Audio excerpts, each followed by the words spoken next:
വർഗീയതയിലും വൈകാരിക പ്രകടനങ്ങളിലും ആറാടുന്ന കുറേയധികം കോമരങ്ങളുണ്ട് നമ്മുടെ നാട്ടിൽ. ഇത്തരം ആളുകളോടും അതോടൊപ്പം തന്നെ കേരളത്തിലെ പൊതുസമൂഹത്തോടും മുഖ്യമന്ത്രി വി.ഡി. സതീശൻ ഒരു കാര്യം ചോദിക്കുക ചെയ്യുന്നത്, മുസ്ലിം ലീഗ് മാറുകയാണെങ്കിൽ അല്ലെങ്കിൽ മുസ്ലിം ലീഗിനെ മാറ്റി വെക്കുകയാണെങ്കിൽ ആ സ്പേസിൽ ആരാണ് കടന്നു വരിക? അത് ഇന്ന് നിയുക്ത മുഖ്യമന്ത്രി വി.ഡി. സതീശൻ ഉയർത്തിയ ഒരു ചോദ്യമാണ്.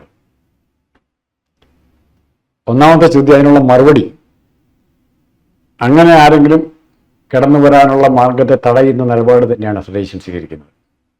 പക്ഷെ ലീഗ് എന്ന് പറയുന്നതിൻ്റെ പ്രാധാന്യം 1967 ഇടതുപക്ഷ മുന്നണിയുടെ ഭാഗമായിട്ടാണ് ലീഗ് അധികാര സ്ഥാനങ്ങളിലേക്ക് കടന്നു വരുന്നത്, പ്രധാനപ്പെട്ട അധികാര സ്ഥാനങ്ങളിലേക്ക് കടന്നു വരുന്നത്. അതിന് മുമ്പ് പോലും ലീഗിൻ്റെ പ്രതിനിധിയായ CH മുഹമ്മദ് സ്പീക്കറാകാൻ ലീഗിൽ നിന്ന് രാജിവെക്കേണ്ടി വന്നു. കോൺഗ്രസിൻ്റെ കാലത്ത്, നെഹ്റുവിൻ്റെ കാലത്ത്. നെഹ്റു എന്ന് ലീഗിനെ വിശേഷിപ്പിച്ച ചത്ത കുതിര എന്നാണ്. ചത്ത കുതിര നമ്മൾ കൊണ്ടുനടക്കേണ്ട ആവശ്യമില്ല. അപ്പോൾ ലീഗിനെ ആ രീതിയിൽ കണ്ടിരുന്ന ഒരു കാലം ഉണ്ടായിരുന്നു കോൺഗ്രസിന്. എന്നാൽ അവിടുന്ന് മാറി, അവിടുന്ന് കോൺഗ്രസും മാറി, ലീഗും മാറി.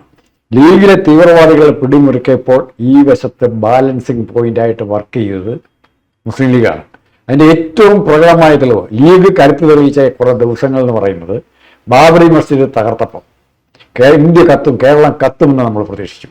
പക്ഷേ അത് കത്താതെ കാത്തു സൂക്ഷിച്ചത് ഈ ഇന്ന് കുറ്റപ്പെടുത്തുന്ന, അല്ല ലീഗിൻ്റെ പുറകെ പോകുന്നു എന്ന് പറഞ്ഞ് കുറ്റപ്പെടുത്തുന്ന മുസ്ലിം ലീഗിൻ്റെ ഈ നേതാക്കന്മാരെക്കാൾ കൂടുതലായി പണക്കാട്ടെ കുടുംബം അനുഭവിച്ച പങ്ക് ചെറുതല്ല. അതിൽ നൂറുകണക്കിന് ആൾക്കാരെ കേരളത്തിൻ്റെ തെരുവുകൾ, വിവിധ മതത്തിൽപ്പെട്ടവരായിരിക്കും, ജാതിയിൽപ്പെട്ടവരായിരിക്കും, കേരളത്തിൻ്റെ തെരുവുകളിൽ ഒന്ന് വീണുപോയതിനെ. അങ്ങനെ ഒരു പ്രാവശ്യം സംഭവിച്ചിരുന്നെങ്കിൽ ഉത്തരേന്ത്യയിലെ പല നഗരങ്ങളെപ്പോലെ കേരളവും താങ്കൾ ആദ്യം പറഞ്ഞ വർഗീയ കോമരങ്ങളുടെ പൊറാട്ട് നാടകങ്ങൾ കണ്ട് മടുത്തു പോയതിനെ. ആ അവസ്ഥ ഒഴിവാക്കാൻ കോൺഗ്രസിന് സാധിച്ചു. കോൺഗ്രസിന് സാധിച്ചത് ലീഗിൻ്റെ പിന്തുണ കൊണ്ടാണ്, ലീഗിൻ്റെ തുടർച്ചയായ പിന്തുണ കൊണ്ടാണ്.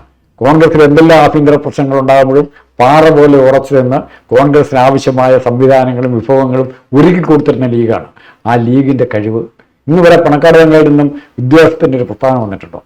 ഇന്ന് വരെ തവനൂർ മുസ്ലിങ്ങൾക്ക് 40-50% വോട്ടുള്ള തവനൂർ നിയോജകമണ്ഡലത്തിൽ താരതമ്യേന ഏറ്റവും കുറവുള്ള ബന്ദിക്കോസ് വിഭാഗത്തിൽപ്പെട്ട BS ജോയിയെ മത്സരിക്കുമ്പോൾ പണക്കാട് തങ്ങളൊരു വർത്തമാനം പറഞ്ഞു, ജോയി മുസ്ലിം ലീഗിൻ്റെ 28ാമത്തെ സ്ഥാനാർത്ഥിയാണ്, ഞങ്ങളുടെ സ്ഥാനാർത്ഥിയാണ്. അങ്ങനെ പറഞ്ഞ് തവനൂർ സ്വീകരിക്കുകയാണ് ചെയ്തത്. ഇവിടെ കൊച്ചി ഷിയാസ് എങ്ങനെയാണ് MLA ആകുന്ന, ഏത് നിയമമണ്ഡലത്തിൽ നിന്ന് MLA ആകുന്നു? താരതമ്യേന മുസ്ലിം വോട്ടുകൾ കുറവുള്ള സ്ഥലത്തു നിന്നാണ്. അങ്ങനെ ആ രീതിയിൽ മുസ്ലിം ലീഗ് മതേതരത്വത്തിൻ്റെ അല്ലെങ്കിൽ പുരോഗമന രാഷ്ട്രീയത്തിൻ്റെ പ്രതീകമായിട്ട് മാറിക്കൊണ്ടിരിക്കുന്ന കാലഘട്ടം. ഇനി ഒരു ഉദാഹരണം കൂടെ പറഞ്ഞാൽ, മുസ്ലിം ലീഗ് അങ്ങനെ മാറുന്ന, ഫാസ്ലിമ നത്തിയ പേരാമ്പ്രയെ ജയിപ്പിച്ചു ഇല്ലേ? മുസ്ലിം സമുദായത്തിൽ നിന്ന് ഫണ്ടമെന്റൽ മുസ്ലിമിസ്റ്റുകൾക്ക് ഒരിക്കലും അംഗീകരിക്കാൻ പറ്റാത്ത ഒരു നോമിനേഷനായിരുന്നത്. എന്നിട്ടും അവരോട് വൻപിച്ച ഭൂരിപക്ഷത്തോടെ ജയിച്ചു. ഇപ്പം മുസ്ലിം ലീഗ് ഇപ്പോൾ കേരളത്തിൻ്റെ നവോത്ഥാന പ്രസ്ഥാനങ്ങൾക്ക് വെളിച്ചം കാണിക്കുകയാണ്. ഒന്നുകൂടെ ഓർത്തു, വെള്ളാപ്പള്ളി നടേശനും പിണറായി വിജയനും ഒക്കെ ചേർത്ത് കൈയോടിച്ച് നവോത്ഥാന മതിൽ കോടിക്കണക്കിന് രൂപ മുടക്കി സംസ്ഥാനത്തിന് മുടക്കി കെട്ടിയുണ്ടാക്കിയ മതിനേക്കാൾ ഒരു ചോട് ജോയി ഞങ്ങളുടെ സ്ഥാനാർത്ഥിയാണ് പണക്കാട് തങ്ങൾ പറയുമ്പോൾ ആ കോടിക്കണക്കിന് രൂപ കെട്ടിയുണ്ടാക്കിയ മതിലിനേക്കാൾ ശക്തി പണക്കാട് തങ്ങളുടെ ഒരു വാക്കിനുണ്ടായിരുന്നു. ആ വാക്കിനെ തള്ളിപ്പറയാൻ ഏതെങ്കിലും ഒരു കോൺഗ്രസ്സുകാരൻ തയ്യാറാവുന്നുണ്ടെങ്കിൽ ആ തയ്യാറെടുപ്പിനെ നമ്മൾ എതിർത്ത് തോൽപ്പിച്ചേ പറ്റും. ഇവിടെയുള്ള ചില വർഗീയ കോമരങ്ങളൊക്കെ കഴിഞ്ഞ ദിവസം പ്രചരിപ്പിച്ചുകൊണ്ടിരുന്നത്, മുഖ്യമന്ത്രി ആയതിനു ശേഷം ആദ്യമായിട്ട് വി.ഡി. സതീശൻ പോവുക പാണക്കാട് വീട്ടിലേക്കാണ്, എന്നിട്ട് തലയിൽ തൊപ്പിയെടുത്തിടും എന്നൊക്കെയുള്ള വൃത്തികെട്ട വിവരദോഷപരമായിട്ടുള്ള കുറേയധികം പ്രചരണങ്ങളൊക്കെ നടത്തിയിട്ടുണ്ടായി. പക്ഷെ അദ്ദേഹം ഗവർണറെ കണ്ടതിന് ശേഷം സന്ദർശിച്ചത് ശ്രീ പത്മനാഭസ്വാമി ക്ഷേത്രത്തിലാണ്. അല്ല, അത് അമ്പലത്തിൽ പോയ പണക്കാട് തങ്ങളെ കണ്ടോ ഇല്ലെന്നുള്ളതല്ല കേരളത്തിന്റെ പ്രശ്നം. സതീശൻ എവിടെ പോയാലും കേരളത്തിന്റെ അത് സതീശൻ എന്ത് ചെയ്യുന്നു? ഇപ്പം ഏറ്റവും സതീശന്റെ മുമ്പിൽ ഇവര് പെടുത്തി വെച്ചിരിക്കുന്ന ഒരു കുടുക്കുണ്ട്. ആ കുടുക്ക് എന്ന് പറയുന്നത് ഇദ്ദേഹം ഏത് സമുദായത്തിന്റെ ഭാഗമായി നിൽക്കും, അങ്ങനെ സമുദായത്തിന്റെ ഭാഗമായി നിൽക്കണമെന്നുള്ള താല്പര്യം. എനിക്ക് ദൈവവിശ്വാസം ഉണ്ടാവും, മതവിശ്വാസം ഉണ്ടാവും, ഈശ്വര വിശ്വാസം ഉണ്ടാവും. അത് എന്റെ പബ്ലിക് സ്പേസിൽ എനിക്ക് ഇതിന്റെ സ്ഥാനം ഇല്ലെന്നേ. ഞാനത് പ്രകടിപ്പിക്കുന്ന എന്തിനാണ് വി.ഡി. സതീശൻ ശ്രീ പത്മനാഭസ്വാമി ക്ഷേത്രത്തിൽ വിശ്വാസമുണ്ട്? അതെ, വിശ്വാസമുണ്ട്. പബ്ലിക് ആയിക്കോട്ടെ, പക്ഷെ അതിന്റെ പേരിൽ ഞാൻ വിശ്വാസം അല്ലാത്തവർ തന്നെ കാറക്കറ്റായിരിക്കരുത്. ശ്രീ പത്മനാഭസ്വാമി ക്ഷേത്രത്തിൽ ഇറങ്ങി പാളയംപള്ളിയിലേക്ക് പോകുന്ന ഒരാളെ കാണുന്നെങ്കിൽ അവനെ കാണുമ്പോൾ മോഹം തിരിക്കരുത്. അവനെ അതുപോലെ തന്നെ കാണാൻ പറ്റണം. പറ്റാതെ വരുമ്പോഴാണ് മതേതരത്വം മതത്തിലാകുന്നത്. പാളയംപള്ളി തൊട്ടടുത്തില്ലേ, അവിടെ എന്താ സംഭവിക്കുന്നത്? എത്രയോ ആൾക്കാർ അവിടെ പോകുന്നു. പാളയം ഇമാം എന്ന് പറഞ്ഞാൽ കേരളത്തിലെ മുസ്ലിം സമുദായത്തിൻ്റെ ഇതാണ്. പിന്നെ രണ്ടാമത് ഏറ്റവും മറുപടി പറയേണ്ട ഒരു കാര്യം, ലീഗിനെ കുറിച്ച് പറയുമ്പോഴും ജമാഅത്തെ ഇസ്ലാമിയെ കുറിച്ച് പറയുമ്പോഴും SDP കുറിച്ചോ മറ്റേ ഇങ്ങനെ കുറിച്ച് നമുക്കത് പറയാൻ പറ്റില്ല, PDP കുറിച്ച് പറയാൻ പറ്റില്ല. പറയുമ്പോൾ ഒരു കാര്യം ഓർക്ക്, ജമാഅത്തെ ഇസ്ലാമി ഏത് തരത്തിലാണ് മറ്റേതെങ്കിലും സമുദായങ്ങൾക്ക് ദ്രോഹം ചെയ്തിരിക്കുന്നത് വിശദീകരിക്കണം. സമൂഹത്തിന് എതിരായിട്ട് ഇന്ന രീതിയിലാണ് ജമാഅത്തെ ഇസ്ലാമി അവരുടെ ഇടയിൽ അവർ പലരും പറയും. ലോകം മുഴുവൻ കീഴ്വെക്കുന്നതിനെ കുറിച്ച് അവർ പറയും. എല്ലാ മതങ്ങളും പറയും, നമ്മളും പറയും. ഇല്ലേ, വിശ്വ ഗുരു എന്നാ മോഡി വിളിക്കുന്നത്. നമ്മളെങ്ങനെ സങ്കല്പിക്കുക? അല്ല, ഹിന്ദുത്വം എന്ന് പറയുന്നതിന്റെ ആശയം എന്താണ്? അഖണ്ഡ ഭാരതമാണ്. ഇവിടുന്ന് വിഭജിച്ചു പോയ എല്ലാത്തിനെയും ഒന്നാക്കി കൂടെ ചേർക്കുക എന്നുള്ളതാണ് അവരുടെ ലോങ് ടേം പോളിസിയിൽ അവർ കൊണ്ടു നടക്കുന്നത് ഹിന്ദുത്വം.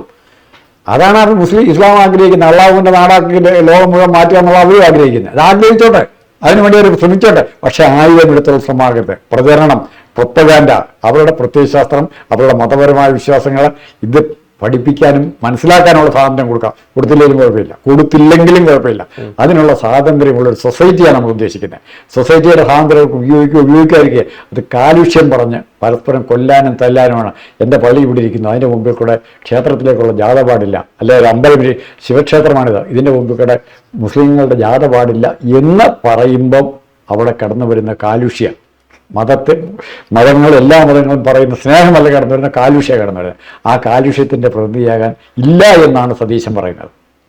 സതീശൻ പറയുന്നത് അത്തരം ഒരു കാലുഷ്യം വിതയ്ക്കാനല്ല ഞാൻ വന്നിരിക്കുന്നത്, എൻ്റെ ജോലി അതല്ല, ആ രീതിയിലല്ല സതീശൻ കൈകാര്യം ചെയ്തത്. ജമാഅത്തെ ഇസ്ലാമിയുടെ സുഹൃത്താണെന്നും നാളെ പണക്കാർ തങ്ങളുടെ സ്ഥാനത്ത് തൊപ്പി തലേ ധരിക്കുന്നു പറയുന്നവന്റെ മനസ്സിലുള്ള വിഷം അതൊന്നേ കേട്ടു. ഇപ്പൊ യൂട്യൂബിൽ വരുന്ന ബദലായിട്ട് യൂട്യൂബിൽ വരുന്നൊരിതുണ്ട്. മുൻകാലങ്ങളിൽ രാജഗോപാലയും അതുപോലുള്ള മൂർഖനും ഒക്കെ വിഷം തീരുമ്പോൾ, അവരുടെ സ്റ്റോക്ക് തീരുമ്പോൾ അവർ തേടിപ്പോയിക്കൊണ്ട് പട്ടാമ്പേൽ ശശികല ടീച്ചറിന്റെ വീട്ടിലേക്കാണ് പറയുന്നുണ്ട്. ഇന്നത് മാറിയിട്ട് വെള്ളാപ്പള്ളിയുടെ സുകുമാരൻ നായരുടെ വീട്ടിലേക്കാണ് പറയുന്നത്. ഏതെങ്കിലും ഇസ്ലാമിക നേതാവ് സുകുമാരൻ നായർ പറഞ്ഞ പോലെ പറഞ്ഞിട്ടുണ്ടോ? ലീഗാണ് കാര്യങ്ങൾ തീരുമാനിക്കാൻ പോകുന്നത്. എവിടെയാണ് ഉദാഹരണം പറയുന്നത്? ലീഗ് മുൻകൈ എടുത്ത് തീരുമാനിച്ച കാരണം ഏതാണ്? ഇടതുപക്ഷത്തിലെ EMSന്റെ കാലത്തുകൊണ്ട് പറയാം, മലപ്പുറം ജില്ലയുടെ പേരേ ഉള്ളൂ. ആ ജില്ല വിഭജിക്കേണ്ട സമയം കഴിഞ്ഞു. ജനസംഖ്യയുടെ ഇതുകൊണ്ട് ആനുപാതം കൊണ്ട് വിഭജിക്കേണ്ട സമയം കഴിഞ്ഞു. ഇനി കുടുംബാസൂത്രണം അത് അവർ നടപ്പാക്കിയില്ല, മറ്റുള്ള സമുദായം നടപ്പാക്കിയെന്ന് വേണം പറയാം. എന്നാൽ പോലും ഇത്ര കൊല്ലമായിട്ടും ഒരു കാര്യം മറക്കരുത്, ബ്രിട്ടീഷുകാർ 600 വർഷത്തോളം ഭരിച്ചു, മുഗളന്മാർ ഭരിച്ചു 600 വർഷത്തോളം. ഈ ഇത്രയും കൊല്ലമായിട്ട് 80% പേര് ഇന്നും ഹിന്ദുക്കളായിട്ട് നിലനിൽക്കാൻ രാജ്യത്ത്. അതെങ്ങനെ നിൽക്കുന്നത്? അത് പടവെട്ടിയിട്ടും പോരടിച്ചും മുസ്ലിങ്ങളെയും ക്രിസ്ത്യാനിയും കൊന്നിട്ടാണോ നടക്കുന്നത്? അല്ല, ഹിന്ദു മതത്തിന്റെ ഫണ്ടമെന്റലായിട്ടുള്ള വിശ്വാസ പ്രമാണത്തിന്റെ ബലം കൊണ്ടാണ് നിൽക്കുന്നത്. അതാരെങ്കിലും കൈവക്കൊണ്ടാണ് നിലനിൽക്കുന്നതെന്ന് ആരെങ്കിലും പറഞ്ഞാൽ അത് അംഗീകരിക്കാൻ എനിക്ക് സാധിക്കും. ശരി, ഈ ഹിന്ദു സമൂഹത്തിലെ ഇത്തരത്തിലുള്ള വിവരം കേട്ടിട്ടുള്ള ചില ഈ വർഗീയവാദികള് വൈകാരിക പ്രകടനം നടത്തുന്ന വിവേകശൂന്യരായിട്ടുള്ള വിഡ്ഢികള്, അത് മൊത്തത്തില് ഈ ഹിന്ദു സമൂഹത്തിന് തന്നെ പേരുദോഷമായി മാറുകയാണ്. തിരിച്ചു മറിച്ച് രണ്ടു കൂട്ടത്തിലുണ്ട്. ഉദാഹരണം പറഞ്ഞാൽ സോണിയാഗാന്ധി, രാഹുൽ ഗാന്ധി രാമക്ഷേത്രം തൂക്കപ്പെടുന്നപ്പം അവിടെ പോകാൻ പറയുമ്പോൾ കാന്തപുരത്തിൻ്റെ ഒരു പ്രസ്ഥാനമൊന്നും അവരവിടെ പോകാൻ പാടില്ല. കാന്തപുരം അത് പറയുമ്പോൾ ആരെയാണ് ശക്തിപ്പെടുത്തുന്നത്? അവർ പോകാതിരിക്കുന്ന തീരുമാനമെടുക്കാനുള്ള ആവശ്യം അവർക്കുണ്ട്, ഇല്ലേ? കാന്തപുരം അല്ല പറയേണ്ടത്. ഇവിടെ ഈ കേരളത്തെ സംഭവിച്ചാണ്. പക്ഷെ അതന്ന് ആ രീതിയിൽ തന്നെ കൈകാര്യം ചെയ്യാൻ കോൺഗ്രസിന് പറ്റി. നന്നായിട്ട് മറുപടിയും പറഞ്ഞു. അവിടെയാണ് വ്യത്യാസം. ഇത് മതേതരത്വം എന്നുള്ള ഏറ്റവും സെൻസിറ്റീവ് വിഷയമാണ്. തൊട്ടപ്പൊള്ളും. ഈ വേനൽക്കാലത്ത് പടക്കക്കടയുടെ അടുത്തൊരു ബീഡി കുറ്റി കഴിഞ്ഞാൽ മതി, മൊത്തം നാട് മുഴുവൻ കത്തും. ഒരു ചെറിയ ബീഡി കുറ്റി മതി. ആ സിറ്റുവേഷനാണ് ഇപ്പൊ ഗുരുവായൂർ അമ്പലത്തിലെ വെടിവെപ്പ്, അല്ല വെടിവെപ്പിലെ പടക്കം ശാലയുടെ ഇത്. അതിനെപ്പറ്റി എന്തെല്ലാം വിശദീകരണങ്ങൾ വരുന്നുണ്ട്. മനഃപൂർവ്വം എറിഞ്ഞാണ് സൂര്യപ്രകാശത്തിന്റെ റേസ് ആണോ ഇല്ലയോ അറിയത്തില്ല. ഏതെങ്കിലും വിവരം കിട്ടും ചെയ്തതായിരിക്കാം, ഉന്മാദം മാനസിക രോഗം ബാധിച്ച ചെയ്തതായിരിക്കാം. അത് വന്ദേ ഭാരതിന് ഇതൊക്കെ മാനസിക രോഗത്തിന്റെ ഭാഗമാണ്. തീർച്ചയായിട്ടും അത്തരത്തിലുള്ള മാനസിക ഇപ്പം എന്താണ് ഇപ്പം ഏതെങ്കിലും ഒരു സമുദായത്തിലെ ഒരാള് മറ്റൊരു സമുദായത്തിലെ ആഘോഷത്തിന്റെ ഭാഗമാകുമ്പോൾ അങ്ങനെ ചെയ്യുന്നവര് കാഫിറുകളാണ്, ഇത് ആഘോഷിക്കരുത് എന്ന് പറയുന്നത് വിഡ്ഢികളാണ്, ഒരു സംശയമില്ല. അവര് വളർത്തുന്നവര് അവരെ തന്നെ വളർത്തുന്നത്. ഇവിടെ മുസ്ലിം ലീഗിനെതിരായിട്ട് പറയുമ്പോൾ ഇവിടെ അങ്ങനെ ലീഗിന്റെ കയ്യിലാണ് കോൺഗ്രസിന്റെ എന്ന് പറയുന്ന ഓരോരുത്തരുടെ മനസ്സിൽ നാളെ സംഘപരിവാറിനെ BJP അധികാരത്തിലെത്തിക്കാനുള്ള കുറുക്കൊഴി അന്വേഷിക്കാവൻ മോഡി പറഞ്ഞു വിട്ടിരിക്കുന്ന ചാരന്മാരാണ് അവര്. അല്ലെങ്കിൽ പറയുകയില്ല. നാളെ ലീഗിനെ UDF അകറ്റുക എന്നാണ് അർത്ഥം. UDF തകർക്കുക. UDF തകർത്താൽ ഈ വോട്ട് എങ്ങോട്ട് പോകും? CPM വിരുദ്ധമായ വോട്ട് അങ്ങോട്ട് പോകും. അപ്പൊ ആ പൊളിറ്റിക്സ് ആണ്, ആ വൃത്തികെട്ട പൊളിറ്റിക്സ് ആണ് ഇവിടെ കളിക്കുന്നത്. അതായത് ഇത്രയാണ് VD സതീശൻ ചോദിച്ചത് അടിസ്ഥാനപരമായിട്ടോ അല്ലെങ്കിൽ അദ്ദേഹം പറയാൻ ശ്രമിക്കുന്നത് ഇതാണ്: വർഗീയവാദികളെ ഇത്തരം ആളുകളെ ഡെമോക്രാറ്റിക് ആക്കേണ്ടത്, ജനാധിപത്യത്തിന്റെ പാതയിലേക്ക് കൊണ്ടുവരേണ്ടത് വളരെ അത്യാവശ്യമായിട്ടുള്ള ഒരു കാര്യമാണ്. അതുകൊണ്ട് അത് നിർവഹിക്കുന്ന ഒരു പാർട്ടി എന്ന് പറയുന്നത് മുസ്ലിം ലീഗാണ്. ആ മുസ്ലിം ലീഗ്, ആ പാർട്ടി ഇല്ലാതായി കഴിഞ്ഞു കഴിഞ്ഞാൽ ആ സ്പേസിലേക്ക് ആരായിരിക്കും കടന്നു വരിക? ഇത് കേരളത്തിലെ പൊതുസമൂഹം ചിന്തിക്കണം. എന്തിനായിരുന്നു ഇത് ഇങ്ങനെയുള്ളൊരു കാര്യം അദ്ദേഹം പറഞ്ഞത്? ലീഗിനെ എന്തിനാണ് വർഗീയവൽക്കരിക്കുന്നത് എന്ന് പറയുന്ന മാധ്യമപ്രവർത്തകന്റെ ഒരു ചോദ്യത്തിനാണ് ഈ കാര്യം അദ്ദേഹം പറഞ്ഞത്. കഴിഞ്ഞ ദിവസങ്ങളിൽ മുഴുവൻ ലീഗിനെ വർഗീയവൽക്കരിക്കുകയായിരുന്നു. ലീഗിനെ ഉപയോഗിച്ച് സതീശനെ അടിക്കാൻ നോക്കുക, വേറെ കാര്യമില്ല. അല്ല, ടീം യു ഡി എഫിന് ഈ ഒരു വലിയ വിജയം ലീഗില്ലാതെ നേടാൻ പറ്റുമോ? മലപ്പുറം പോലെ അല്ലെങ്കിൽ മലബാർ പ്രദേശങ്ങളിൽ ജയിക്കാനെങ്കിലും സാധിക്കുമോ വലിയ രീതിയിൽ ലീഗില്ലാതെ? സ്ഥാനാർത്ഥി എടുക്കാൻ പറ്റും, നല്ല സ്ഥാനാർത്ഥി കിട്ടിയല്ല. പക്ഷെ മറിച്ച് ലീഗിനെ മതേതര കക്ഷിയായിക്കൊണ്ട് കേരളത്തിന്റെ പുരോഗമനവും മുഖം നൽകിയ ലീഗ്, ഇപ്പോൾ സൗദി അറേബ്യയിലൊക്കെ മാറ്റം വന്നു, മാറ്റം വന്നു, മാറ്റം വരാത്ത ഇറാനെ പോലുള്ള രാജ്യങ്ങളുണ്ട്. എന്നാൽ പോലും ആ മാറ്റം കേരളത്തിലെ മുസ്ലിങ്ങളെ പണ്ടേ ഉൾക്കൊണ്ടിരിക്കുന്നു. കേരളത്തെ നവോത്ഥാനത്തിന്റെ ഒന്നാമത്തെ പ്രചരണങ്ങൾ കേരളത്തിന് വേണം തുടങ്ങാം. അതിന് മുൻകൈ എടുക്കാൻ സതീശന് പറ്റും. പിണറായി വിജയന് പറ്റിയില്ല. വർഗീയത എപ്പോഴും മാറി മാറി കൂട്ടുപിടിക്കാൻ സൗകര്യം, ഏതാ വോട്ടാ കൂടുതൽ കിട്ടുന്ന നിലപാട് മാറ്റും. പിണറായി വിജയനെ പറ്റി കുഴപ്പമില്ല. ഇസ്ലാമിന് SDP പ്രശ്നമല്ല, ഒന്നും പ്രശ്നമല്ല. പക്ഷെ അവരുടെ നിലപാടുകൾ തിരുത്താൻ വന്നാൽ, തിരുത്തിക്കാൻ സാധിക്കുന്നതിൽ, അവരെ മോഡേണൈസ് ചെയ്യാൻ പറ്റുന്നതിൽ, പുതിയ പരിഷ്കാരങ്ങൾക്ക് അവരെ കൊണ്ടുവരാൻ പറ്റുന്നെങ്കിൽ അതാണ് നവോത്ഥാനത്തിന് വേണ്ടിയുള്ള ഏറ്റവും പ്രധാനപ്പെട്ട ശ്രമം. തീർച്ചയായിട്ടും. എന്തായാലും VD സതീശന് മുഖ്യമന്ത്രിയോട് പറയാനുള്ളൊരു കാര്യം ഇതാണ്: സമൂഹത്തില് കലാപമുണ്ടാക്കാൻ ശ്രമിക്കുന്ന വിഘടനവാദികളെ ഉരുക്കുമുഷ്ടി കൊണ്ട് ഇടിച്ചു വീഴ്ത്താനും അവരെ ഡെമോക്രസിയുടെ അല്ലെങ്കിൽ ജനാധിപത്യത്തിന്റെ പാതയിലേക്ക് കൊണ്ടുവരാനും സാധിക്കട്ടെ എന്നുള്ളതാണ്.